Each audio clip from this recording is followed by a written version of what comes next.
ಹಿರೇಹಾಳ್ ಸಮಸ್ತ ನಾಡಿನ ಜನತೆಗೆ ಯುಗಾದಿ ಹಬ್ಬದ ಶುಭಾಶಯಗಳು. ಇನ್ನು ಸಂವತ್ಸರದ ಹೆಸರುಗಳು ಮತ್ತು ಅದರ ಹಿಂದಿನ ಕಥೆ ಈ ರೀತಿ ಇದೆ. ಸಂವತ್ಸರದ 60 ಹೆಸರುಗಳು ನಾರದನ ಮಕ್ಕಳು. ಈ ಹೆಸರುಗಳು ಬರಲಿಕ್ಕೆ ಒಂದು ವಿಶೇಷವಾದ ಕಾರಣವಿದೆ. ಒಂದು ದಿನ ವಿಷ್ಣುವು ನಾರದನ ಗರ್ವವನ್ನು ಕಡಿಮೆ ಮಾಡಲು ಉಪಾಯ ಮಾಡುತ್ತಾನೆ. ನಾರದನನ್ನು ಮಹಿಳೆಯನ್ನಾಗಿ ಮಾಡುತ್ತಾನೆ. ಸ್ತ್ರೀ ರೂಪದಲ್ಲಿ ನಾರದನು ರಾಜನನ್ನು ಮದುವೆಯಾಗಿ 60 ಮಕ್ಕಳಿಗೆ ಜನ್ಮ ನೀಡುತ್ತಾನೆ. ಆದರೆ ಯುದ್ಧದಲ್ಲಿ ಆ 60 ಮಕ್ಕಳು ಸತ್ತು ಹೋಗುತ್ತಾರೆ. ಪುರಾಣಗಳ ಪ್ರಕಾರ ಭಗವಾನ್ ವಿಷ್ಣುವು ನಾರದನ ಅಹಂ ತೊಡೆದುಹಾಕಿ ನಿನ್ನ ಮಕ್ಕಳು ಸಂವತ್ಸರಗಳ ಹೆಸರಿನಿಂದ ಖ್ಯಾತಿ ಪಡೆಯಲಿ ಎಂದು ವರ ನೀಡುತ್ತಾನೆ. ಹೀಗಾಗಿ ಆ ಸಂವತ್ಸರಗಳನ್ನು ನಾರದನ ಮಕ್ಕಳು ಎನ್ನಲಾಗಿದೆ. ಇನ್ನು 60 ಸಂವತ್ಸರ ಹೆಸರು ಹಾಗೂ ಅರ್ಥ ಈ ರೀತಿ ಇದೆ. ಮೊದಲನಾಗಿ ಪ್ರಭವ, ಯಜ್ಞಗಳು ಹೇರಳವಾಗಿ ನಡೆಯುತ್ತವೆ. ವಿಭವನಾಮ ಸಂವತ್ಸರ, ಆರಾಮವಾಗಿ ಜೀವಿಸುತ್ತಾರೆ.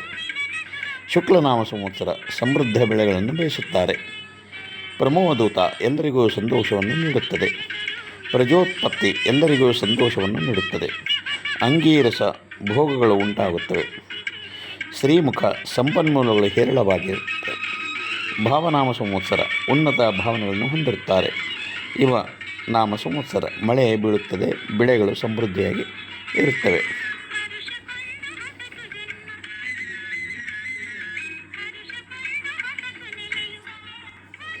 ಇನ್ನು ಧಾತ್ರಿ ನಾಮಯೋಗ, ರೋಗಗಳು ಕಡಿಮೆಯಾಗುವುದು. ಇನ್ನು ಈಶ್ವರ ನಾಮಯೋಗ, ಯೋಗಕ್ಷೇಮ ಆರೋಗ್ಯವನ್ನು ಪೂಜಿಸುತ್ತದೆ. ಇನ್ನು ಬಹುಧಾನ್ಯ ನಾಮಯೋಗ, ದೇಶವು ಸಮೃದ್ಧ ಮತ್ತು ಸಂತೋಷ ಇರಬೇಕೆಂದು ಸೂಚಿಸುತ್ತದೆ. ಪ್ರಮಾಥಿ ನಾಮ ಸಂವತ್ಸರ, ಮಳೆ ಸಾಧಾರಣವಾಗಿರುತ್ತದೆ. ವಿಕ್ರಮನಾಮ ಸಂವತ್ಸರ, ಬೆಳೆಗಳು ಚೆನ್ನಾಗಿ ಬೆಳೆದು ರೈತರಿಗೆ ಸಂತೋಷವನ್ನುಂಟು ಮಾಡುತ್ತದೆ. ಇನ್ನು ಋಷು ಅಥವಾ ವಿಷು, ಮಳೆ ಸಮೃದ್ಧವಾಗಿ ಬೀಳುತ್ತದೆ. ಚಿತ್ರಭಾನುನಾಮ ಸಂವತ್ಸರ, ಅತ್ಯುತ್ತಮ ಫಲಿತಾಂಶಗಳನ್ನು ಪಡೆಯುತ್ತಾರೆ. ಸ್ವಭಾನುನಾಮ ಸಂವತ್ಸರ, ಸಮೃದ್ಧವಾಗಿ ಮಳೆಯಾಗುತ್ತದೆ. ತಾರುನಾಮ ಸಂವತ್ಸರ, ಯೋಗಕ್ಷೇಮ ಆರೋಗ್ಯದಿಂದ ಇರುತ್ತಾರೆ. ಇನ್ನು ಪಾರ್ಥಿವನಾಮ ಸಂವತ್ಸರ, ಸಂಪತ್ತು ಹೆಚ್ಚಾಗುತ್ತದೆ. ವೇಯನಾಮ ಸಂವತ್ಸರ, ಸಾಕಷ್ಟು ಮಳೆಯಾಗುತ್ತದೆ. ಸರ್ವದಿತ್ ಸಂವತ್ಸರ, ಸಮೃದ್ಧಿಯಾಗಲಿದೆ. ಸರ್ವಧಾರಿನಾಮ ಸಂವತ್ಸರ, ಅತಿ ಸಮೃದ್ಧಿಯಾಗುತ್ತದೆ. ವಿರೋಧಿ ನಾಮ ಸಂವತ್ಸರ, ಮಳೆಯಿಲ್ಲದೆ ಸಂಕಷ್ಟದ ಕಾಲ. ವಿಕೃತ ನಾಮ ಸಂವತ್ಸರ, ಈ ಸಮಯ ಭಯಾನಕವಾಗಿರುತ್ತದೆ. ಖರನಾಮ ಸಂವತ್ಸರ, ಪರಿಸ್ಥಿತಿ ಸಹಜವಾಗಿರುತ್ತದೆ. ನಂದನಾಮ ಸಂವತ್ಸರ, ಸಾಮಾನ್ಯ ಪರಿಸ್ಥಿತಿಗಳಿರುತ್ತವೆ. ವಿಜಯನಾಮ ಸಂವತ್ಸರ, ಶತ್ರುಗಳನ್ನು ಗೆಲ್ಲುತ್ತಾರೆ. ವಿಶೇಷವಾಗಿ ವಿಜಯ ಸಾಧಿಸುತ್ತಾರೆ. ಜಯನಾಮ ಸಂವತ್ಸರದಲ್ಲಿ ಲಾಭ ಮತ್ತು ಯಶಸ್ಸು ಎಲ್ಲರಿಗೂ ಸಿಗುತ್ತದೆ. ಮನ್ಮಥನಾಮ ಸಂವತ್ಸರ, ಜ್ವರ ಬಾಧೆಗಳು ದೂರ ಆಗುತ್ತದೆ. ದುರ್ಮುಖಿ ನಾಮ ಸಂವತ್ಸರ, ಕಷ್ಟ ಇರುವವರಿಗೆ ಸಮಸ್ಯೆ ಕಳೆಯುತ್ತದೆ. ಇನ್ನು ಹೇ ವಿಳಂಬಿ ನಾಮ ಸಂವತ್ಸರ, ಜನರು ಸಂತೋಷವಾಗಿರುತ್ತಾರೆ. ವಿಳಂಬಿ ನಾಮ ಸಂವತ್ಸರ, ಎಲ್ಲ ರೀತಿಯ ಸಮೃದ್ಧಿ ದೊರೆಯುತ್ತದೆ. ವಿಕಾರಿ ನಾಮ ಸಂವತ್ಸರ, ಅನಾರೋಗ್ಯ ಮತ್ತು ಆರೋಗ್ಯವನ್ನು ಉಂಟು ಮಾಡುವುದು ಕಷ್ಟ. ಶಾರ್ವರಿ ನಾಮ ಸಂವತ್ಸರ, ಬೆಳೆಗಳ ಇಳುವರಿ ಕಡಿಮೆಯಾಗುತ್ತದೆ. ಪ್ಲವ ನಾಮ ಸಂವತ್ಸರ, ನೀರು ಸಮೃದ್ಧವಾಗಿರುತ್ತದೆ.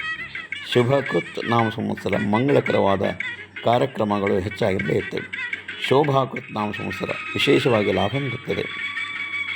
ಈ ಹಿಂದೆ ಹೋದಂಥ ಸಂವತ್ಸರ ಅಂದರೆ ಕ್ರೋಧಿ ನಾಮ ಸಂವತ್ಸರ, ಜಾಸ್ತಿ ಕೋಪ ಉಂಟು ಮಾಡುತ್ತದೆ. ಅಚಾನಕ ಮರಣ, ಭಯವಾದ ವಾತಾವರಣ ಇರುತ್ತದೆ. ಇನ್ನು ಈಗ ಸದ್ಯ ಪ್ರಾರಂಭವಾಗುವ 1947 ವಿಶ್ವಾಸು ನಾಮ ಸಂವತ್ಸರ, ಸಂಪತ್ತು ಹೇರಳವಾಗುತ್ತದೆ. ಇನ್ನು ಪರಾಭವ ನಾಮ ಸಂವತ್ಸರ, ಜನರು ಭ್ರಮೆಗಳಿಂದ ನರಳುತ್ತಾರೆ. ಪ್ಲವಂಗ ನಾಮ ಸಂವತ್ಸರ, ನೀರು ಸಮೃದ್ಧವಾಗಿರುತ್ತದೆ. ಕೀಲಕ ನಾಮ ಸಂವತ್ಸರ, ಪ್ರಮುಖ ಬೆಳೆಗಳು ಚೆನ್ನಾಗಿರುತ್ತದೆ. ಸೌಮ್ಯ ನಾಮ ಸಂವತ್ಸರ, ಅನುಕೂಲವಾದ ಫಲಿತಾಂಶಗಳು ಹೆಚ್ಚು. ಸಾಧಾರಣ, ಸಾಮಾನ್ಯವಾಗಿರುತ್ತದೆ. ವಿರೋಧಿಕೃತ ನಾಮ ಸಂವತ್ಸರ, ಜನರಲ್ಲಿ ದ್ವೇಷ ಬಹಳ ಉಂಟಾಗುತ್ತದೆ. ಪರಿಧಾವಿ ನಾಮ ಸಂವತ್ಸರ, ಜನರಲ್ಲಿ ಹೆಚ್ಚು ಭಯ ಕಾಡುತ್ತದೆ. ಪ್ರಮಾದಿ ನಾಮ ಸಂವತ್ಸರ, ಪ್ರಮಾದಗಳು ಹೆಚ್ಚಾಗುತ್ತವೆ. ಆನಂದ ನಾಮ ಸಂವತ್ಸರ, ಪ್ರತಿಯೊಬ್ಬ ಪ್ರಜೆಗಳು ಸಂತೋಷವಾಗಿರುತ್ತಾರೆ. ರಾಕ್ಷಸ ನಾಮ ಸಂವತ್ಸರ, ಕಠಿಣ ಹೃದಯ. ನಳನಾಮ ಸಂವತ್ಸರ, ಬೆಳೆಗಳು ಚೆನ್ನಾಗಿರುತ್ತದೆ. ಪಿಂಗಳ ನಾಮ ಸಂವತ್ಸರ, ಸಾಮಾನ್ಯ ಫಲಿತಾಂಶ. ಕಾಳಯುಕ್ತಿ ನಾಮ ಸಂವತ್ಸರ, ಸಮಯೋಚಿತ ಫಲಿತಾಂಶಗಳು ದೊರೆಯುತ್ತವೆ. ಸಿದ್ಧಾರ್ಥಿ ನಾಮ ಸಂವತ್ಸರ, ಪ್ರತಿಯೊಬ್ಬ ವ್ಯಕ್ತಿಗೂ ಕಾರ್ಯಸಿದ್ಧಿಯಾಗುತ್ತದೆ. ರುದ್ರ ಅಥವಾ ರೌದ್ರಿ ನಾಮ ಸಂವತ್ಸರ, ಜನರಿಗೆ ಸಣ್ಣ ಸಣ್ಣ ನೋವುಗಳಿರುತ್ತವೆ. ಇನ್ನು ದುರ್ಮತಿ ನಾಮ ಸಂವತ್ಸರ ಮಳೆ ಸಾಮಾನ್ಯವಾಗಿರುತ್ತದೆ. ದುಂದುಭಿ ನಾಮ ಸಂವತ್ಸರ ಯೋಗಕ್ಷೇಮ ಧ್ಯಾನದಲ್ಲಿ ಹೆಚ್ಚು ಜನರು ಪರಿಣಿತರಾಗುತ್ತಾರೆ. ಹೃದಯರೋದ್ಗಾರಿ ನಾಮ ಸಂವತ್ಸರ ಪ್ರಮಾದಗಳು ಹೆಚ್ಚಾಗುತ್ತವೆ. ರಕ್ತಾಕ್ಷಿ ನಾಮ ಸಂವತ್ಸರ ಅಶುಭಗಳು ಸಂಭವಿಸುತ್ತವೆ. ಇನ್ನು ಕ್ರೋಧನ ನಾಮ ಸಂವತ್ಸರ ಯಶಸ್ಸು ಲಭಿಸುತ್ತದೆ. ಕೊನೆಯದಾಗಿ ಅಕ್ಷಯ ಅಥವಾ ಕ್ಷಯ ನಾಮ ಸಂವತ್ಸರ ಎಲ್ಲ ರೀತಿಯಿಂದ ಅಕ್ಷಯ ಸಂಪತ್ತು ಎಲ್ಲವೂ ಒದಗುತ್ತದೆ. ಈ ರೀತಿ 60 ಸಂವತ್ಸರಗಳ ವಿಶೇಷವಾದ ಅರ್ಥ ಮತ್ತು ನಂಬಿಕೆ ಇರುತ್ತದೆ. ಇದು ನಂಬಿಕೆ ಮತ್ತು ಶಾಸ್ತ್ರವನ್ನು ಆಧರಿಸಿದ ಬರಹ. ಇದರಲ್ಲಿರುವ ಎಲ್ಲ ಅಂಶಗಳನ್ನು